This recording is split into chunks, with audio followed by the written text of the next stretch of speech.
I'll come back next week and we'll deal with this. Number one was Moses. Exodus chapter 3, verse 4. When the Lord saw that he turned aside to see, God called him out of the bush, Moses, Moses, and he said, Hineni, here I am. I want you to notice something. He is responding before he even knew why he was being called by name. He doesn't have any idea what's getting ready to happen in his life. But the word he uses says, I'm completely available. I'm totally surrendered. So Exodus chapter 3, you can find the full story. You can also go back to last week's message and watch that message. It is the foundational key to where, not only for this message, but for where we are as a church. And because you're a part of this local body, it also is applicable to you as an individual. It's applicable to me as an individual, and it is applicable to our households. He's calling us. He has a real intention. And I shared last week a statement that the Lord spoke to me on on the first Sunday night of the month, Revival Glory Sunday night. That service, beautiful, wonderful, incredible, just tender and precious. And after service, I was walking down the hallway getting ready to go around to the Connect room. And I had just been talking to April, and I said, man, it sure is a lot different, this service, than it was a year ago. Because I remember a year ago the power of God in this room. I remember a year ago a flooded altar in this room with praying over people. I remember a year ago, right over in here, there were some ladies that I didn't even know who they were. And by the time I got to them, the Spirit of God came on me with prophecy and just began to prophetically pour out over all of them. Reagan was in that group. Shelby was in that group. Jane was in that group. There's two more that I don't know. I can't remember them in that whole group. And it just set a trajectory of where we were headed. I remember it so vividly because it's so powerful because of what God did. And so I was telling her, man, it sure is different. And I wasn't meaning to be negative, but evidently, maybe I was thinking a little negative. That a year later, it's not like that. What's wrong with us? Why aren't we pressing in? What have I done wrong? How am I not leading? I'm not saying those were the thoughts of my mind, but they came to me later. And so I walked away, not upset, nothing like that.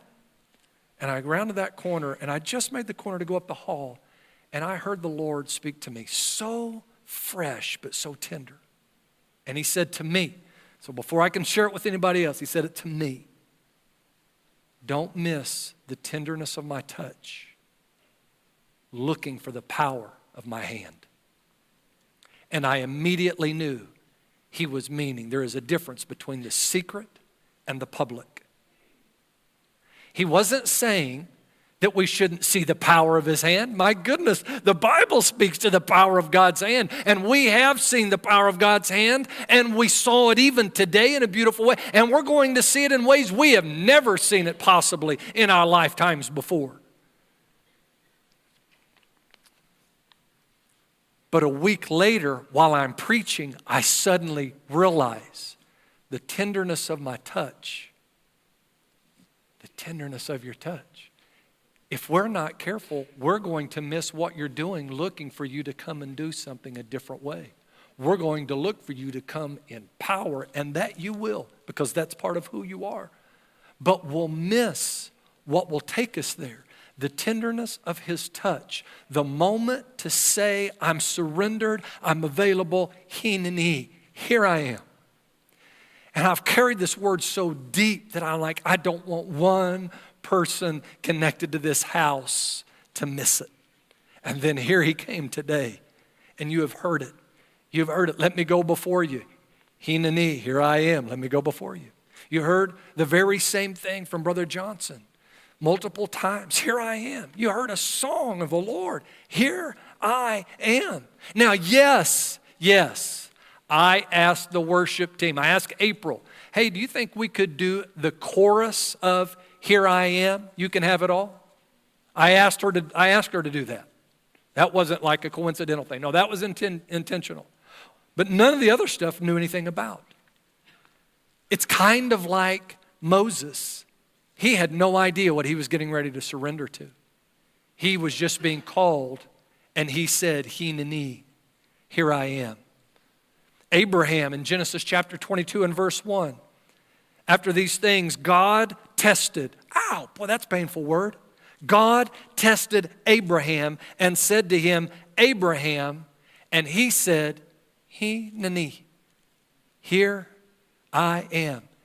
He has no idea what God's getting ready to tell him.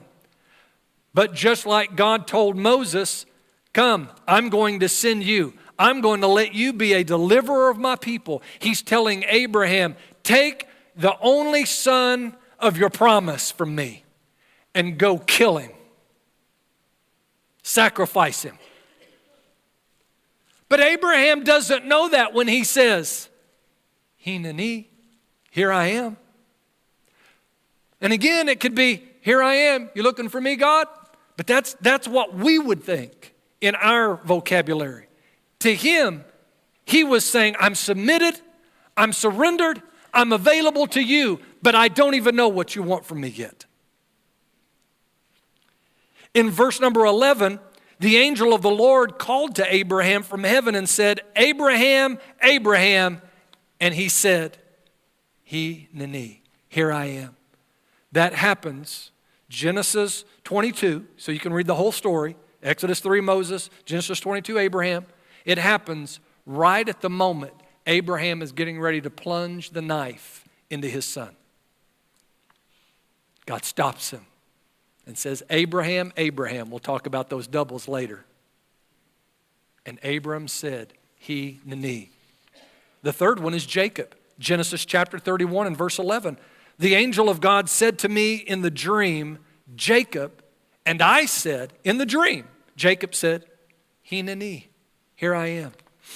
This all has to do with how he's been wronged, and God is getting ready to take him from what he's been used to for nearly 20 years and being wronged during that season, but the favor of God has been so strong on him, he's getting ready to tell him, go back to where you came from. And that's going to be a challenge all by itself because he ran from where he came from. Same thing with Moses.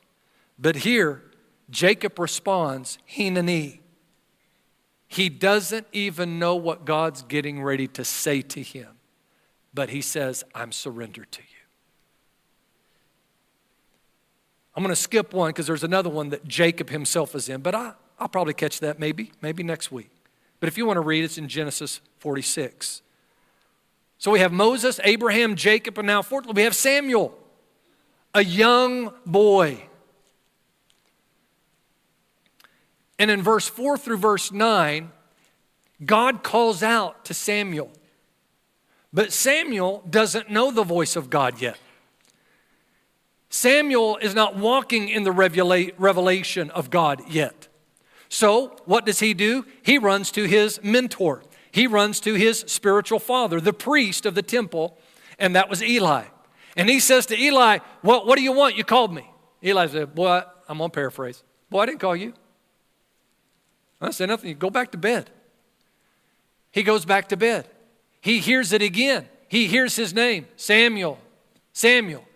Jumps up, runs into Eli. Here I am, Hineni. Said it twice now. Another, he's saying, even to his mentor, I'm submitted here. I'm surrendered here. What do you want? He said, I didn't say anything to you. Go to bed.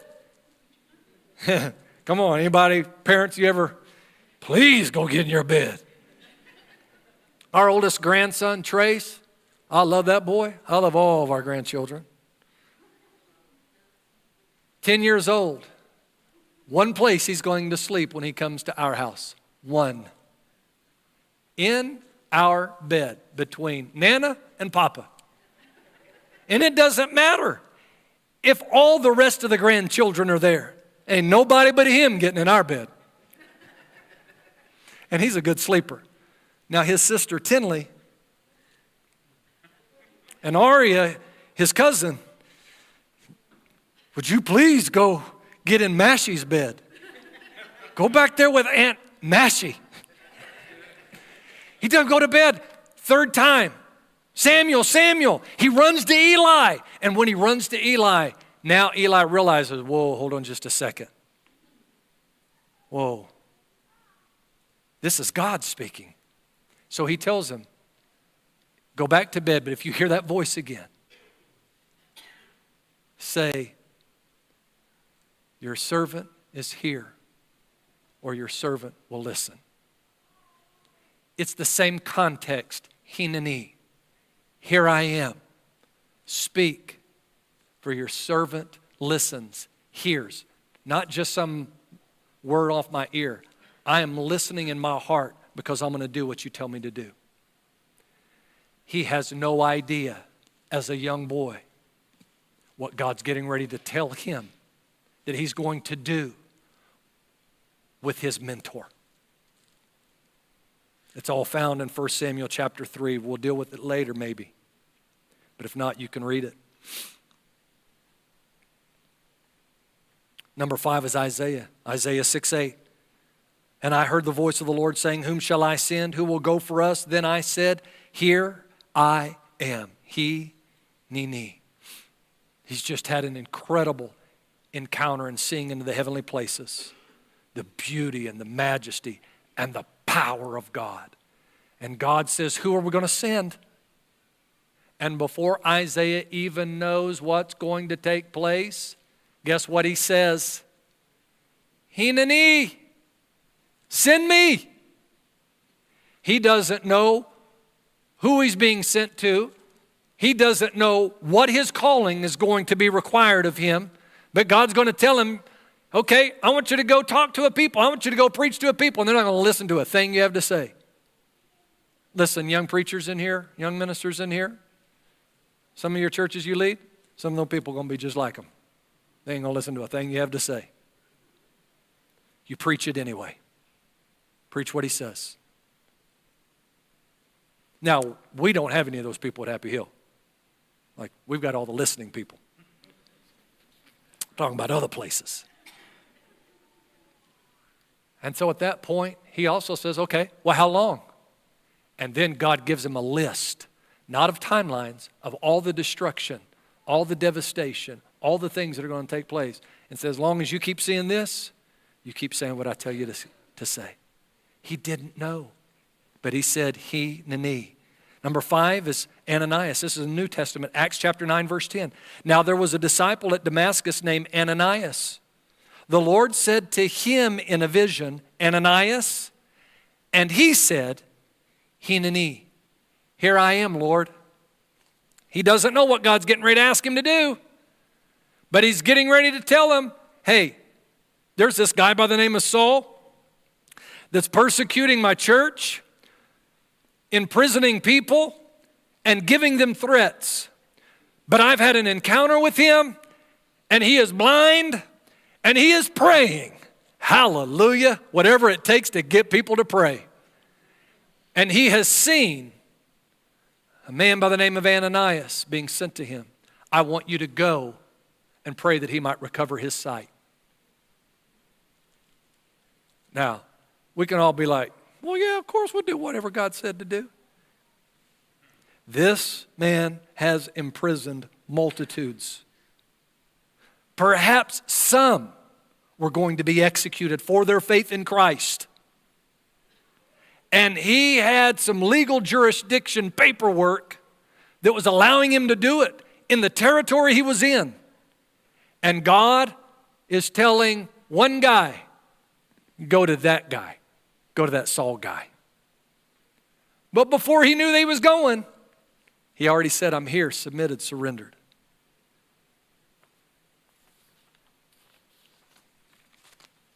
I'm going to just give you one thought on this next one. It comes out of Genesis chapter 3. It has to do with Adam and Eve. And here's the thought behind it. They never said, Hineni. They did what God told them not to do.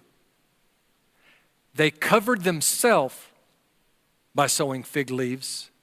And when they heard God coming and the sound of him walking, they ran away and they hid from the presence of the Lord. Which tells me, in the moment this church is in, not just today, although I really have a significant thought about this day, but in this current season we're in about being consumed, it is very possible for people to say, Hineni, here I am, I'm submitting. I have no idea what I'm really submitting to. I just know who I'm submitting to. I'm available. I'm going to surrender. I'm going to say, yes, God. Or we can choose to make our own dressing of clothes. We can run and hide in the trees and play like we know him while we're really hiding from his presence. It's dangerous and exciting at the same time. It's like, oh my goodness, we're at this kind of a moment. And it's also, we're at this moment.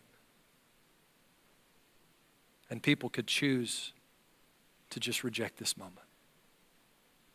And that's deep on the inside of me as a shepherd, a concern.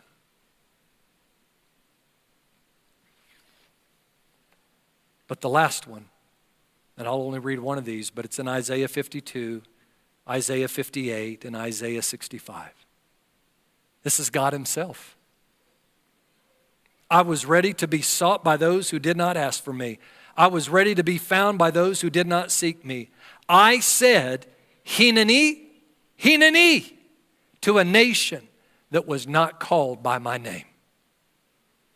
I said, here I am, submitted to you, coming for you, going to send my son to a people that did not deserve him, a people who didn't know even how to call upon my name. Friend, that was us. That was us as Gentiles. That is us as Gentiles. And today you heard him say it through not only one voice, not only two voices, but three voices in different ways. You heard God the Father himself say to you, to your household, to this house, Hineni, here I am. Woo! I felt a Jewel moment right there. Here I am. And I want to say thank you. Thank you for having a response back to him that has said, Hineni, here I am. Here we are. We don't know what you're going to do. We don't know necessarily what you want. We don't necessarily know how you're going to use it. We don't necessarily know the fullness of what's to come. But we know you. And we say yes to you. We surrender to you. We submit to you. We say we're here and available to you. We're not just here at church in our proximity. We're not just here in the location or here online. We are here. We are positioned for you. We are at this moment. We realize something is burning, but it's not being consumed, and it has our attention, and we're turning aside that you might call us by name. And friend, somehow, some way, he is calling your name. He is calling the name of your family. He's calling my name and the name of my family. And he's calling this Happy Hill family online and gathered together collectively. He's calling us. And maybe, Lord willing, we'll deal with that kind of calling next week. But listen, Rick, he's calling us. Melissa, he's calling us. He is calling us. John,